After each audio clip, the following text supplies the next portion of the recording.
എൻ്റെ വ്യക്തിപരമായ അഭിപ്രായം അതുതന്നെയാണ്. അതിജീവിതയ്ക്കൊപ്പമാണ് ഞാനും. സ്വാഭാവികമായിട്ട് ആര് തെറ്റ് ചെയ്തോ അവർ ശിക്ഷിക്കപ്പെടണം. ഇത്തരം സംഭവങ്ങൾ കേരളത്തിൻ്റെ പൊതുസമൂഹത്തിൽ ഉണ്ടാകാൻ പാടില്ല.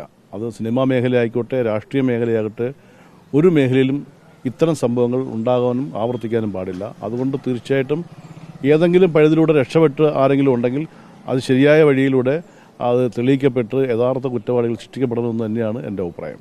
സംസ്ഥാന സർക്കാർ പ്രത്യേകിച്ച് മുഖ്യമന്ത്രി പിണറായി വിജയൻ എത്ര മുമ്പനായാലും നിയമത്തിന് വേണ്ടി എത്തിക്കുമെന്ന് പറഞ്ഞു. ആ രീതിയിലുള്ള പ്രവർത്തനമാണ് പോലീസ് നടത്തിയത്. ഇന്ന് ദിലീപിന്റെ പ്രതികരണം വന്നിരിക്കുന്നത് പോലീസ് ഇക്കാര്യത്തിൽ ഒരു ഗൂഢാലോചന നടത്തിയെന്ന് അയാളെ കൊടുക്കുന്നതിന് അല്ല, അത് അയാൾ തെളിയിക്കട്ടെ. ദിലീപിനെ സംബന്ധിച്ചിടത്തോളം പോലീസാണോ ഗൂഢാലോചന നടത്തിയത്, ദിലീപാണോ ഗൂഢാലോചന നടത്തിയത് സംബന്ധിച്ച് തെളിയിക്കപ്പെടേണ്ടതാണ്.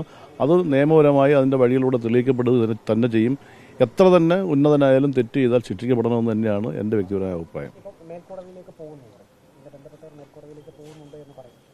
ആ ഒരു വിഷയത്തിൽ സ്വാഭാവികമായിട്ട് അത്തരം കാര്യങ്ങൾ ഗവൺമെൻറ് അതുമായി ബന്ധപ്പെട്ട നിയമപരമായ കാര്യങ്ങൾ അന്വേഷിച്ച് വേണ്ടെന്ന് ചെയ്യും. മേൽക്കോടതിയിലേക്ക് പോകുന്നത്